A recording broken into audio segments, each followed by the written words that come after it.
오늘 하나님께서 우리에게 주시는 말씀은 갈라디아서 4장 1절에서 11절입니다. 갈라디아서 4장 1절에서 11절을 찾으셔서 함께 교독하겠습니다. 제가 먼저 1절 봉독합니다. 내가 또 말하노니 유업을 이을 자가 모든 것의 주인이나 어렸을 동안에는 종과 다름이 없어서 그 아버지가 정한 때까지 후견인과 청지기 아래에 있나니 이와 같이 우리도 어렸을 때에 이 세상의 초등학문 아래에 있어서 종노릇 하였더니 때가 참에 하나님이 그 아들을 보내사 여자에게서 나게 하시고 율법 아래에 나게 하신 것은 율법 아래에 있는 자들을 속량하시고 우리로 아들의 명분을 얻게 하려 하심이라. 내가 아들이므로 하나님이 그 아들의 영을 우리 마음 가운데 보내사 아빠 아버지라 부르게 하셨느니라. 그러므로 내가 이후로는 종이 아니요 아들이니 아들이면 하나님으로 말미암아 유업을 받을 자니라. 그러나 너희가 그때에는 하나님을 알지 못하여 본질상 하나님이 아닌 자들에게 종노릇하였더니 이제는 너희가 하나님을 알 뿐 아니라 더욱이 하나님이 아신 바 되었거늘 어찌하여 다시 약하고 천박한 초등학문으로 돌아가서 다시 그들에게 종노릇하려 하느냐. 너희가 날과 달과 절기와 해를 삼가 지키니 같이 읽습니다. 내가 너희를 위하여 수고한 것이 헛될까 두려워하노라. 아멘. 바울은 계속해서 갈라디아 지역 교회들에게 그들의 신분을 재확인시키고 있습니다.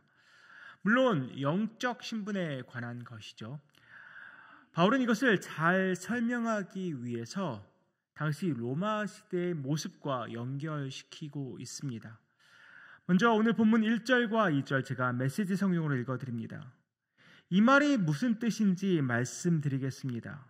상속자가 미성년일 때는 종보다 나을 것이 없습니다. 그는 법적으로는 모든 유산의 주인이지만 아버지가 정해놓은 자유의 때까지는 가정교사나 유산 관리인의 지배를 받아야 합니다. 로마 시대에는 14세까지는 그 아들은 부친이 위임한 어떤 보호자 아래 있어야만 했습니다. 또 더불어서 25세까지는 재산 관리인이 그 재산 관리권이 재산 관리인에게 있었기 때문에 그 아들 자체에게는 그런 권한이 없었습니다. 그러니까 그때까지는 어떻게 보면 종이나 다름이 없었던 것이죠. 따라서 이렇게 유산이 엄청나게 많이 있지만 아직 나이가 어린 상속자에게는 아무리 할당된 재산이 많다 하더라도 그 재산을 누릴 수 있는 권리가 없었던 것입니다. 영적인 세계에도 유아 시기가 있습니다. 신체의 나이와는 별개죠. 나이가 어려도 영적으로 성숙한 상속자일 수 있고 나이가 많더라도 아무리 나이가 많더라도 영적으로는 갓난 아기일 수도 있습니다. 3절에서 바울은 이런 영적 유아기에 있는 사람들에 대해서 말하고 있는데요. 이렇게 말합니다. 이와 같이 우리도 어렸을 때에 이 세상의 초등학문 아래에 있어서 종노릇하였더니 바울은 지금 신체 나이를 이야기하고 있는 것이 아닙니다. 영적으로 어릴 때 다시 말해서 예수님을 알지도 믿지도 않았던 그때 그 영적인 어린 시절을 말하고 있는 것입니다. 바울은 말합니다. 영적으로 어린 시절에는 우리는 세상의 초등학문, 다른 말로는 세상의 유치한 교훈 밑에서 종노릇했다고 말합니다. 그렇다면 세상의 초등학문, 세상의 유치한 이 교훈은 도대체 무엇일까요? 학자들마다 이것이 무엇인지에 대한 의견이 다 다릅니다. 어떤 학자는 그것이 세상의 아주 기본적이고 아주 초보적인 원리들을 가리킨다고 말합니다. 예를 들어서 우리가 알파벳의 A, B, C, D와 같은 것이죠. 그리고 아주 기초적인 철학, 또 종교적인 원리들이 바로 그것을 말하는 것이다 라고 말하고 있습니다. 또 다른 학자는 그것이 아니라 이것은 토양, 물, 공기, 불과 같은 세상을 구성하는 기본 요소들을 말하는 것이다 라고 말합니다. 실제로 헬라인들은 이러한 것들을 숭배했다고 합니다. 마지막으로 세상의 유치한 교훈을 나타내는 것은 세상의 영적 권세를 가리킨다고 말합니다. 그러니까 세상의 악한 세력인 거죠. 다시 더 구체적으로 말하면 바로 사단의 권세를 가리킨다고 말합니다. 특히 세 번째 해석에 설득력이 있는 것은 8절과 9절의 말씀 때문입니다. 8절과 9절 이렇게 말합니다. 제가 세 번역으로 읽어드립니다. 그런데 전에는 여러분이 하나님을 알지 못해서 본디 하나님이 아닌 것들에게 종노릇을 하였지만 지금은 여러분이 하나님을 알 뿐만 아니라 하나님께서 여러분을 알아주셨습니다. 그런데 어찌하여 그 무력하고 천하고 유치한 교훈으로 되돌아가서 또다시 그것들에게 종노릇하려고 합니까? 바울 시대에는 로마를 비롯한 이방 나라들이 참으로 많은 그런 우상들을 섬겼습니다. 심지어 사도행전 17장을 보면 알지도 못하는 신에게 단을 세우면서 그 신을 숭배하기까지 했습니다. 갈라디아 교인들도 예수를 구주로 영접하기 전에는 이와 동일하게 우상을 숭배하면서 살았습니다. 다시 말해서 세상의 악한 세력들을 숭배하면서 그것들의 종노릇하며 살았다는 것이죠. 세상의 유치한 교훈, 악한 영적 세력 하에서 종노릇하면서 살았던 그때가 바로 갈라디아 교인들에게는 영적인 유아기 때인 것입니다. 그때는 하나님의 진정한 상속자가 될 수 없었습니다. 이것은 우리에게도 동일하지 않나 싶습니다. 우리가 아직 예수를 구주로 영접하기 전에 바로 그때가 우리의 영적인 유아기 상태가 아닌가 싶습니다. 세상의 유치한 교훈, 세상의 악한 세력에 우리는 그때 종노릇하고 있었습니다. 하나님이 아닌 것을 우리는 모시고 살았습니다. 미신과 우상에 기대어 살았던 때가 바로 그때입니다. 보지도 못하고 듣지도 못하고 먹지도 못하고 냄새에 맡지도 못하는 그 신을 섬겼던 그때가 바로 우리의 영적인 유아기 때인 것입니다. 또한 그것들이 우리를 지켜줄 거라고 굳게 믿고서 살았던 때입니다. 물론 그것들이 어떠한 형상이나 미신이 아닐 수도 있습니다. 돈, 학문, 명예, 건강일 수도 있습니다. 또한 어떤 선한 행실로 자기의 의로움, 그것이 우리의 우상이 되었을 수도 있습니다.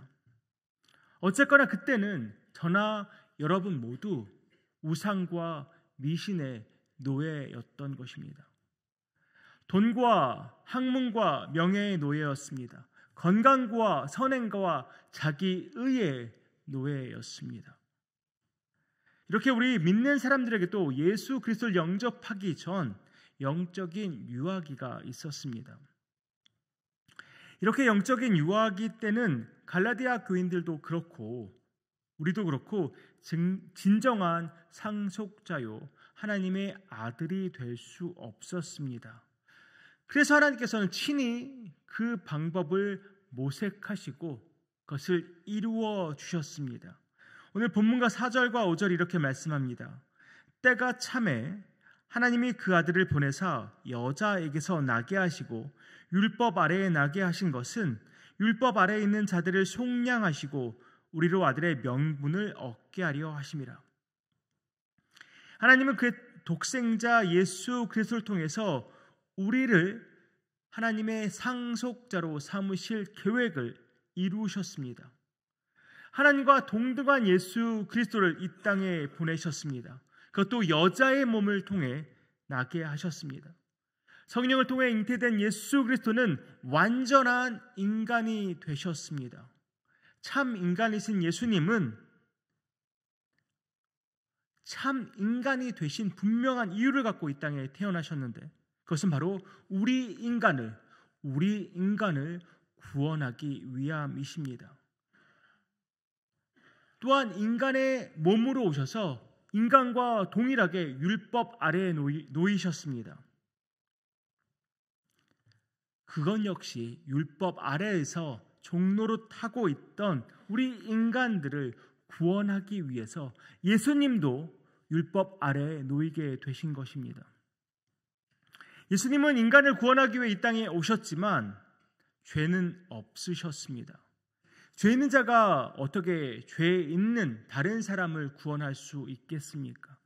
죄 없으신 예수께서는 십자가에서 죽음으로 인간이 받아야만 했던 그 저주를 대신 받고 모든 죄값을 치르셨습니다.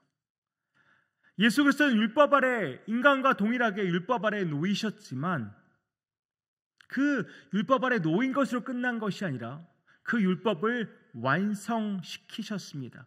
율법이 요구하는 바를 충족시키셨습니다. 율법을 온전히 지키지 못하는 인간들이 받아야 할 그 저주를 대신 받으시고 인간들이 치러야 할 모든 죄값을 대신 치르시고 율법 아래에 있던 우리들을 건져내신 것입니다. 그리고 우리에게 하나님의 자녀가 되는 특권을 주셨습니다. 그게 끝이 아닙니다. 예수 믿는 우리에게 성령을 주셔서 6절의 말씀처럼 하나님을 아빠, 아버지라 부를 수 있게 하셨습니다. 부르다라는 단어 크라존의 의미에는 가슴이 터질 듯이 큰 소리로 부르짖다는 뜻이 들어 있습니다. 구약시대에는 하나님의 이름을 부를 수조차 없었는데 이제는 정말 깊은 감정에 사무쳐서 가슴이 터지도록 하나님을 아빠, 아버지라고 부를 수 있게 되었다는 것입니다. 하나님과의 이 놀라운 관계 회복은 오직 예수 그리스도를 통해서만 가능한 것입니다. 왜냐하면 예수 그리스도께서 인간이 받아야 할 모든 율법의 저주를 대신 받으시고 인간의 모든 죄값을 십자가에서 치르셨기 때문입니다. 또한 예수 그리스도를 통해서만이 우리는 하나님의 자녀가 될 수 있는 것입니다. 예수께서 하나님을 아빠, 아버지라고 부르셨던 것처럼 우리 역시 예수 그리스도 안에서 하나님을 아빠, 아버지라고 부를 수 있게 된 것입니다. 이제 이 예수를 맞아들이고 그 예수의 이름을 믿는 사람들은 더 이상 율법의 종이 아닙니다. 이제는 하나님의 자녀입니다. 7절이 이렇게 말씀합니다. 세 번역으로 읽어드립니다. 그러므로 여러분 각 사람은 이제 종이 아니라 자녀입니다. 자녀이면 하나님께서 세워주신 상속자이기도 합니다. 이제 종의 신분이 아니라 자녀이기 때문에 영적인 유아기에서 벗어나 영적으로 성숙하였기 때문에 우리는 이제 하나님의 상속자가 된 것입니다. 하나님의 자녀가 되어서 또 상속자가 된 지금 우리는 다시금 종의 신분으로 영적인 유아기로 되돌아갈 수 없습니다. 그것은 말이 되지 않습니다. 박사학위를 따고서 다시 가나다라를 배울 수 없는 것처럼 말입니다. 이미 우리 영적으로 하나님의 자녀가 되었는데 하나님의 아들, 딸들이 되었는데 상속자가 되었는데 어떻게 다시 갓난아기로 되돌아갈 수 있겠습니까? 예수를 구주로 영접하고 나서 여전히 예수 믿기 전에 그런 모습으로 어떻게 되돌아갈 수 있겠습니까? 구슬하고 부적을 붙이면서 어떻게 살아갈 수 있겠습니까? 그런데 바울은 갈라디아 교인들을 보면서 지금 너희가 그런 행동들을 하고 있다고 나무라고 있는 것입니다. 바울은 지금 갈라디아 교인들이 예전에 무력하고 천하고 유치한 교훈으로 되돌아가서 그것들의 종노릇하고 있다고 말하고 있습니다. 갈라디아서 1장부터 바울은 갈라디아 교회들의 문제점을 지적하고 있습니다. 거짓 교사들이 들어와서 율법을 지켜야만 구원을 받을 수 있다고 거짓된 복음을 전했습니다. 그 잘못된 복음, 그 거짓 복음의 영향으로 갈라디아 교인들도 율법주의를 따르게 된 것입니다. 따라서 바울은 율법주의의 이 잘못된 복음이 갈라디아 교인들이 이전에 예수 그리스도를 믿기 전에 따르던 우상과 미신들, 그것과 별반 다르지 않다고, 똑같다고 지적하고 있습니다. 율법을 따라야만, 율법을 지켜야만 구원을 받을 수 있다는 그 잘못된 복음이 바로 예수 그리스도를 믿기 전 따랐던 우상과 미신, 그것들과 별반 다르지 않다고 바울은 지적하고 있는 것입니다. 왜냐하면 모두가 헛되고 무력하고 천하고 유치한 교훈이기 때문입니다. 갈라디아 교인들이 예수를 믿기 전 따르고 숭배했던 수많은 우상들이 그들을 구원할 수 없었듯이 율법의 행위로 구원을 받을 수 있다는 그 잘못된 복음도 그들을 구원할 수 없다는 것입니다. 그러기에 헛되고 헛된 것들에 되돌아갈 필요도 없고 되돌아가서는 절대 안 된다고 바울은 강조하고 또 강조하고 있는 것입니다. 자녀가 되고 상속자가 된 이상 영적인 유아기 상태로 되돌아갈 필요도 없고 돌아가서도 안 됩니다. 그런데 신자가 된 지금, 예수 그리스도를 믿고 믿는 자가 된 지금 우리의 삶을 가만히 살펴보면 가끔씩 우리가 예수 믿기 전의 모습으로 되돌아가려고 하는 것을 발견하곤 합니다. 갈라디아 교인들처럼 율법주의로 돌아가서 율법의 행위로 선행으로 구원을 받을 수 있다고 생각하고 그것에 몰두할 수도 있습니다. 어떤 사람들은 교회에서 하는 사역이나 프로그램 또 어떤 경건의 행위들을 해야만 구원을 받을 수 있다고 오해하기도 합니다. 그것은 믿는 자로서 마땅히 해야 할 일들이지 그것을 해야만 구원을 받는 것이 아닙니다. 구원을 받았기 때문에 그러한 일들을 하는 것이지 구원을 받기 위해 그러한 일들을 하는 것이 아니라는 말입니다. 분명히 우리는 예수를 구주로 시인하고 그 이름을 믿어서 하나님을 아빠, 아버지라고 부를 수 있는 하나님의 아들과 딸들이 되었습니다.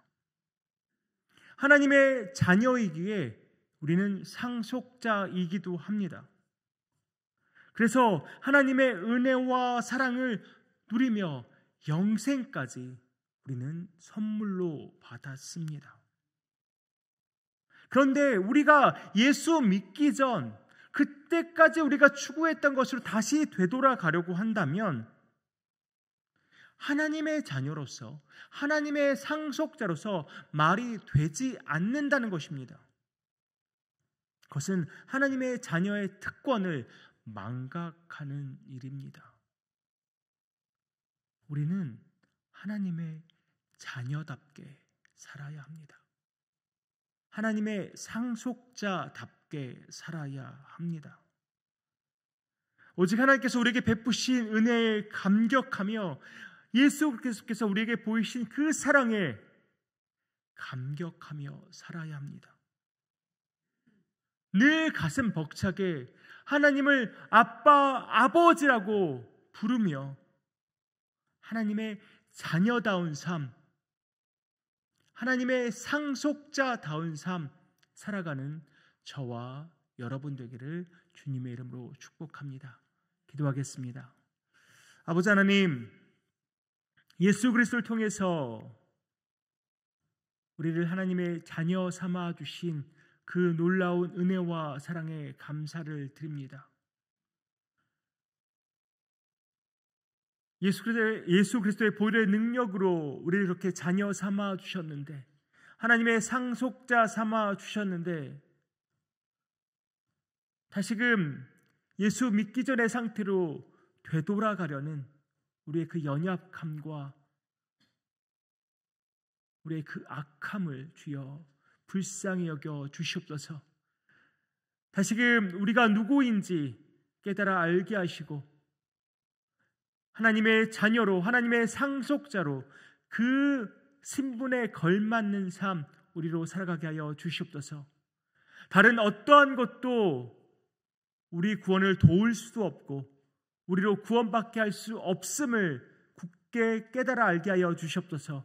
오직 예수 그리스도만이 우리를 구원하실 수 있고 예수 그리스도를 믿는 그 믿음만이 우리를 구원할 수 있는 그 놀라운 진리를 잊지 않고 하나님의 자녀가 된 이상, 하나님의 상속자가 된 이상 그 신분에 걸맞는 삶 오늘도 살아갈 수 있도록 주님 축복하여 주시옵소서. 이 모든 말씀 예수님의 이름으로 기도하옵나이다. 아멘.